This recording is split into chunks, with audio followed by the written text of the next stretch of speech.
और तीसरी बात है वहम। वहम पर तो हमारे कवि पंथ में संत लोग बहुत सारी चर्चा करते हैं। अंधविश्वास, अंधविश्वास में जितना आजकल पढ़े लिखे वर्ग भी फंस रहा है बड़ा दुर्भाग्यपूर्ण है। और आधुनिक संसाधन के माध्यम से, आधुनिक टेक्नोलॉजी के माध्यम से इस प्रकार से समाज में बातों को फैलाई जाती है, लोगों को गुमराह किया जाता है कि अच्छे खासे पढ़े लिखे और अपने आप को समझदार करने वाले लोग भी उसमें उलझ जाते हैं।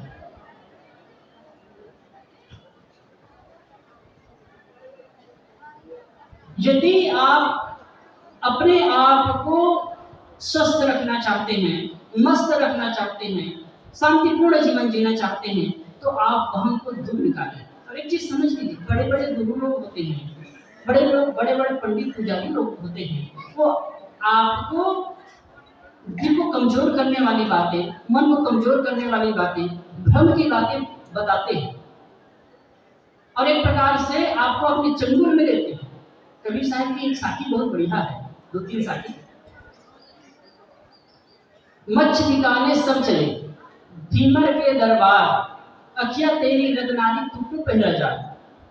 पानी भीतर घर किया, सेज्जा किया पतार, पासा परा करीम का तब में पहरा जा। मच्छ होय नहीं बाँची हो, भीमर तेरो काल, जय डाबर तू फिरो तहता में ले जा। अलंकारिक ढंग से कथन है। मछली को लेकर के मछुआरा जा रहा था, पीछे पीछे कबीर साहब आ रहे थे, कथानक है। तो कबीर साहब ने, मछलियां जिंदा थी, कबीर साहब देख करके कहती है, मछलियां तुम लोग ये मछुआरे के जाल में कैसे फंस गए? तुम्हारे तो बड़े बड़े लाल लाल आंखें हैं, कैसे फंस गए? तो मछलियों ने मानो जवाब दिया, क्या करें साहब, हम लोग पानी के नीचे तल में आराम कर रहे थे, सो रहे थे।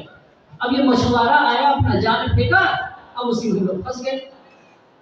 तो कबीर साहब कहते, मच्छ खोए नहीं बाँचो, मछली होकर के तुम बचोगे नहीं। जिस जिस डाबर पोखरा तालाब में जाओगे वहां तुम फंसा लिए जाओ।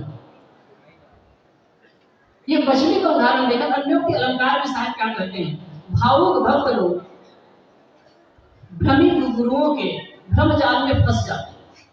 तो साहब कहते हैं, आपके पास तो विवेक विचारों की नेत्र है, तुम कैसे फंस गए इसमें, कैसे फंस जाते हो? तो लोग मानो उत्तर देते हैं, क्या करें साहब, हम सत्संग कथा सुनने गए और ऐसे मधुरम बातें करने लगे, ऐसी मीठी मीठी बातें करने लगे और उसी में हम मगन हो गए, सो गए और उनका भ्रम जाग पड़ गया। तो कबीर साहब कहते हैं, मच्छ हो नहीं बाँची हो, भावुक भक्त बन करके तुम ऐसे भ्रामिक लोगों के जाल से बच नहीं सकोगे। अपने विवेक और विचार का इस्तेमाल करो, क्या है कैसा है आप समझिए। तो कोई शास्त्र में लिखा है इसलिए मत मान लीजिए, कोई गुरु कहता है इसलिए मत मान लीजिए। कबीर साहब तो कहते हैं ना, मैं सत्य बात कहता हूँ लेकिन उसको भी वैसे मत मान लो, विचार करो। साचा शब्द कबीर का हृदय देख विचार। कबीर के शब्द सत्य तत्व की परिचायक है, लेकिन हृदय में विचार करके देखो। कबीर साहब तो ये बात कहते हैं। और कई जगह कहते हैं, गुरु लोग जो मैं कहता वही मान लो, और अगर उस पर तर्क करते हो, नानु करते तो नास्तिक हो जाओगे ना। हम कहते हैं, सदगुरु संत कहते हैं, कोई भी करता है, आप विचार करिए, परख करिए, विवेक करिए, तब मानिए। और एक बार भ्रम के चंगुल में आदमी फंस गया ना, भ्रम जाल में फंस गया, तो ऐसा मानसिक रूप से कमजोर होता है, फिर ऐसे लोग उनको लुटते रहते हैं।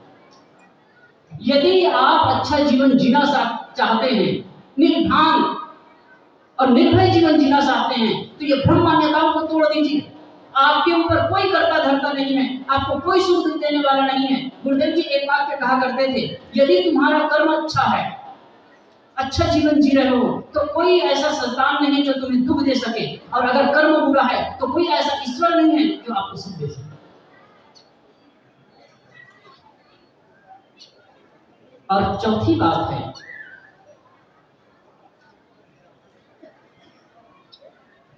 फैशन। वैसे तो यहाँ अधिकतम गांव की प्रजा है, सिटी से भी आए हैं, लेकिन आजकल जो फैशन का दौर है और फैशन में ज्यादा करके माता भारी। फैशन में पुरुष लोग हैं ना आगे, तो फैशन में माताएं हैं। अब ये भी समाज के लिए कोड है। फैशन करके क्या जताना चाहते हैं आप क्या दिखाना चाहते हो, क्या साबित करना चाहते हो? मैं कहता हूं फैशन करके आदमी अपने आप को बेवकूफी साबित करता है।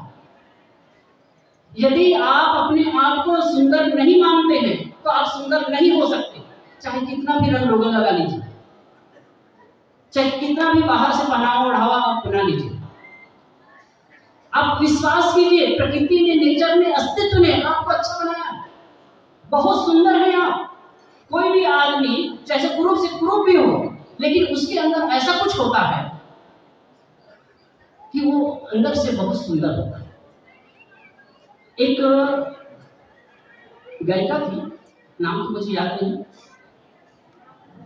उन्होंने लिखा है कि उनकी नाक थोड़ी बड़ी, तो जब भी वो मंच में गाया, शुरू में कॉलेज पढ़ रही थी, तो जब भी वो मंच में जाती और गाने के लिए प्रयास करती तो उनको देख करके लोग खिल्ली उठाते। अब वो इतना शर्मिंदगी महसूस करती थी कि मुझसे कुछ नहीं होगा, और इतना अंदर अंदर कुंठित होती जाती। लेकिन उस समय सोचा कि मैं, मेरे अंदर टैलेंट है, उसको समझा और उस पर वो नाम रोशन किया। आज हम लोग, आज क्रिकेट का विश्व कप चल रहा है। एक बात बता दूं, तो दक्षिण अफ्रीका का वो कैप्टन है बबुआ, उनका नाम भी बड़ा विचित्र है, बिल्कुल ठिकना सा है, मेरे ख्याल से लगता है कि 5 फीट भी नहीं होगा। अब इस ढंग से बढ़िया खेलता है। अब वो ठिकनापन है, बहुत छोटा है अपने, मेरे को लगता है कि जितने टीमें आई होंगी ना, उसमें सबसे छोटा वही होगा ऊंचाई की दृष्टि से, लेकिन टैलेंट है। तो प्रकृति ने, अस्तित्व ने जो आपको बनाया है ना, आप असुंदर हो ही नहीं सकते। आप अच्छे हैं, अपने अंदर की सुंदरता को आप पहचाने। बाहर की सुंदरता तो 2 दिन की है। गुरुदेव जी एक वाक्य कहा करते थे, 30 भय तब खीस भय, 30 भय तब खीस भय, 40-50 में नाम न लीजिए, और 60 में विवाह की चाह चले तो निकाल के जूता कपार पे दीजिए। कुछ दिन में तो शरीर वैसा हो ही जाता है, तो कब तक सुंदर बने रहोगे? धीरे धीरे धीरे धीरे क्षण क्षण करके हम बदल रहे हैं, घंटों और मिनटों करके हम मिट रहे हैं, धीरे धीरे मृत्यु की ओर जा रहे हैं। शरीर गल रहा है, शरीर में परिवर्तन हो रहा है, और आप सौंदर्य के पीछे, बनावटी के पीछे, और इससे समाज में दूसरा नहीं पैदा होता। ये चीज समझिए, यदि आप अपने आप को आंतरिक रूप से स्वस्थ करना चाहते हैं, यदि आप अपने आंतरिक सौंदर्य को समझना चाहते हैं, यदि आप अपने आप को निर्बंध में, हम कह रहे हैं जब से देख रहे वैसे दिख रहा,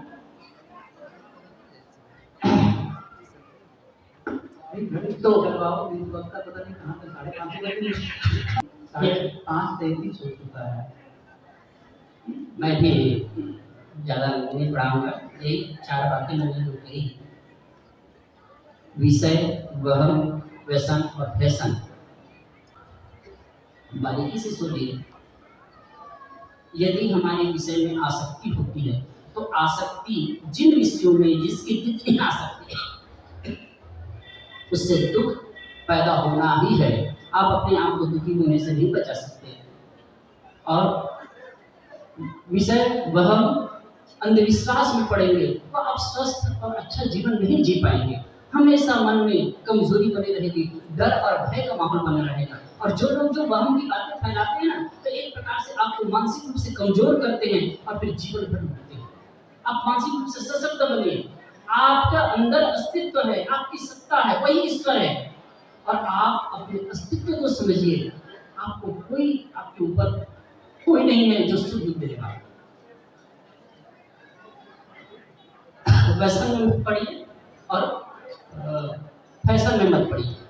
ये 4 बातों का आप ख्याल करिए, स्वस्थ जीवन जिए। शुभकामना, शायद।